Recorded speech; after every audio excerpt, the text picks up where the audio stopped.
Сәлеметсіздер ме балалар? Бүгін түс датчиктері бойынша екінші сабақ. Бұл түс датчигінен айырмашылығы нақты бір түсті айыратын кезде қателесуі мүмкін. Сондықтан бұл түс жарықтығының датчигі деп аталады. Кейінгі кездерде нақты бір түсті анықтайтын датчик бөлек.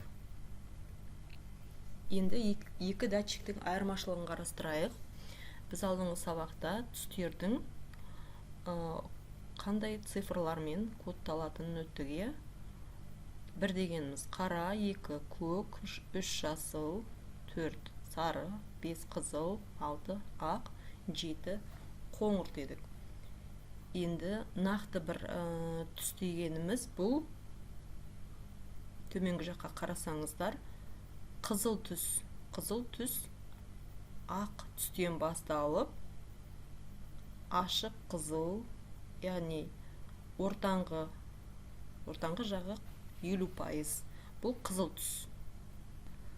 Енді жарықтың шағылуы 50%-дан төмен болса, ол қою қызыл түске ауысады да ең соңында қара түске айналады. Енді екі түрлі датчиктің бір-бірінен айырмашылығын білу үшін біз түстердің не екенін, жалпы айналамыздағы заттар мен денелердің түстері қалай пайда болатыны жайында айта кетейік.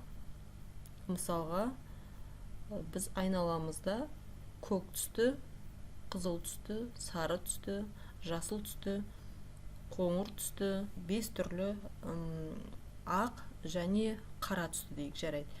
7 түсті кубик жатыр дейік. Енді оған күн сәулесі не электр жарығы түскен кезде ақ жарық түседі. Қызыл кубик басқа жарықтың барлығын жұтады, тек қана қызыл жарықты шағады. Яғни ақ жарық 7 түрлі түсті жарықтың қосындысынан тұратын болса, қызыл кубикке келгенде, яғни қызыл түсті қабылдамай шағатын материалдан жасалған деген сөз ол. Қызыл түсті кубик қызыл түсті қабылдамай кері қарай шағады. Бізге ол кубик қызыл болып көрінеді. Себебі қызыл түс одан шағылып тұр.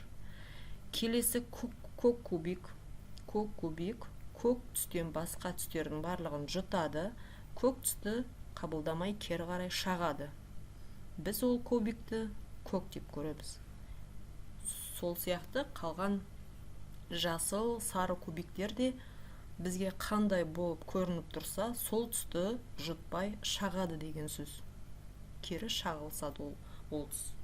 Сол затқа барғанда.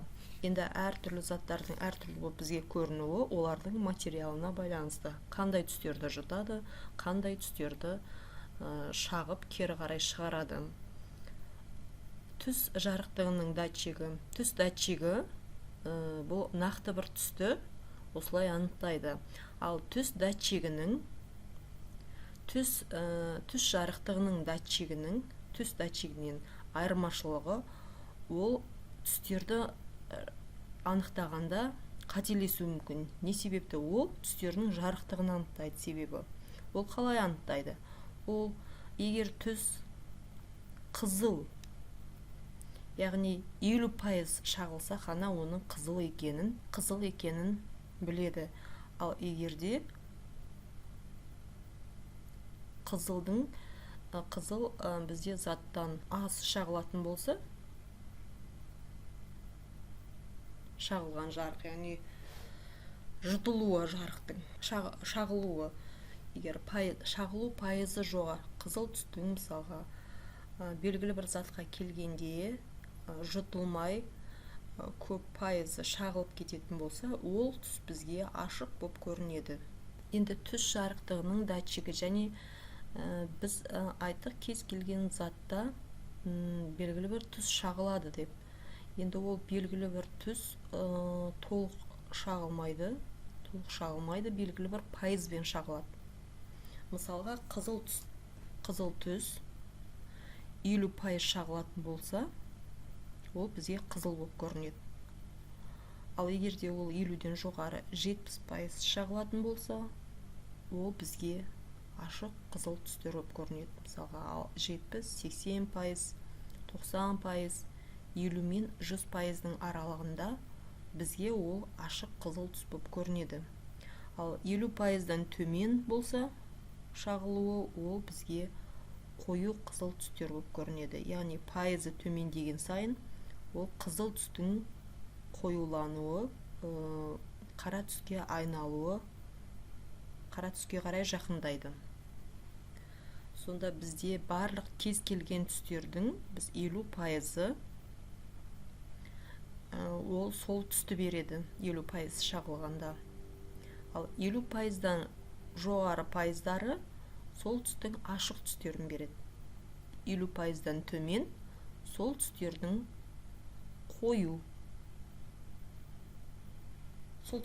қою, яғни төменгі пайызын береді. Біз енді бұл түс жарықтығының 3 режимі бар екен. Бұл жерде түс жарықтығы датчигінің 3 режимін көрсеттік. Түс режиміне қойып қойымызға болады.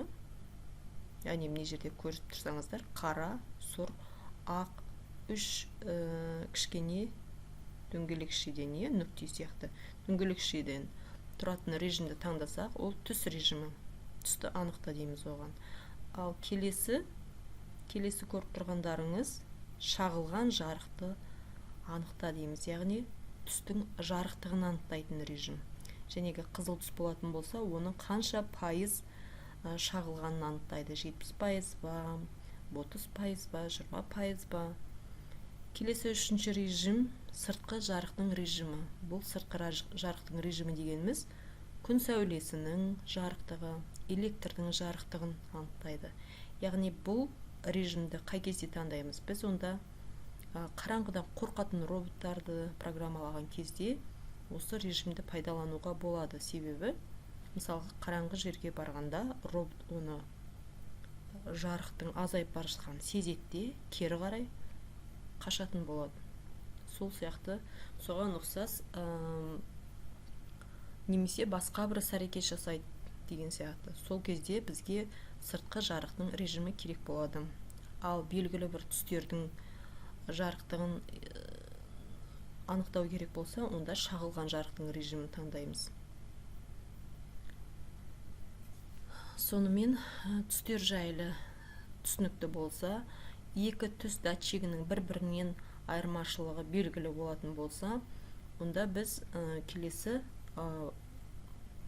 программалау Lego Mindstorms, яғни роботты программалау ортасында түстермен робот қалай жұмыс жасайтын жайында біраз мысалдар қарастырайық. Программаның басталуы блогы және жарық датчигін қоямыз. Түс жарықтығының датчигін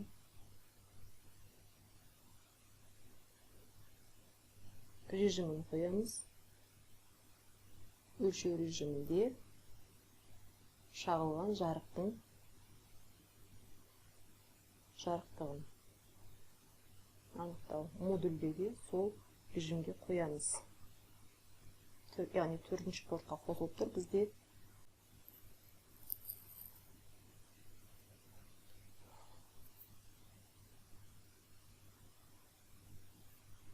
Сыртқы жарықтың, егер сыртқы жарықтығын өлшеу керек болса, онда модульде де сол режимге қоямыз. Ал егер салыстыру керек болса, салыстыру режимдегі түстерді салыстыру, онда модульде де сол режимге қойып аламыз. Түс режиміне қойып аламыз. 4-ші топқа қосылып тұрған жарықтығының датчигін және қандай түстерді көру керек белгілейміз. Мысалға, бұл жерде қызыл түс. Тағы да егер қызыл түстің қасына қосатын болсақ, мысалға, сары түсті, жасыл түсті көру керек болса, осы түстерді белгілеп қоямыз. Сол кезде робот осы түстерді кездестірген кезде жасыл, сары, қызыл түс тең берілген түстерге деп тұр. Осы үш түсті көргенде робот қандай да бір берілген тапсырманы орындайды, небір әрекеттерді орындайды. Келесі блоктарда біздер көрсеткен әрекеттерді орындайды. Келесі басқару блогынан біз цикл дегеніміз бір әрекеттердің қайта қайталанып отыруы. Цикл блогына және әрекеттер блогынан біз мотор таңдаймыз, моторды қосамыз. 50 жылдамдығы 50 деп тұр, жәнегі түс датчигін осы циклдың ішіне кіргіземіз. Енді қалған жарықтарды алып тастайық. Мысалға жасыл деген қалтыратын болса, онда ол жасылды көрген кезде, жасылды көріп тұрмын дейтін болса, бұл жерге біз логикалық мән береміз. Жасылды көргенше ол басқа әрекеттерді шексіз қайталай береді. Жасыл түске кездескенде тоқтайтын программасын көрдіңіздер, оны жаңа ғана жасап көрсеттім.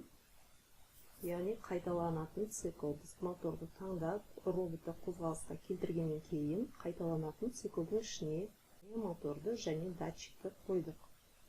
Және жасыл түсті белгіледік. Жасыл түсті белгілеген кезде ең соңғы блокты көрсеңіздер, крест белгісі қойылған, яғни моторға, бұл моторды өшір деген команда жасыл түсті көреді, логикалық элемент қосылады. Жасыл түсті көрдің бе? Олай болса моторды өшір. Жасыл түсті көргенше ол қайталап, қозғалысын қайталай береді. Егер түсінікті болса, сіздер жасыл түстің орнына қызыл түсті кездескенде, яғни бағдаршамға кездескенде тоқтайтын роботты программалаңыздар. Келесі кездескенше сау болыңыздар.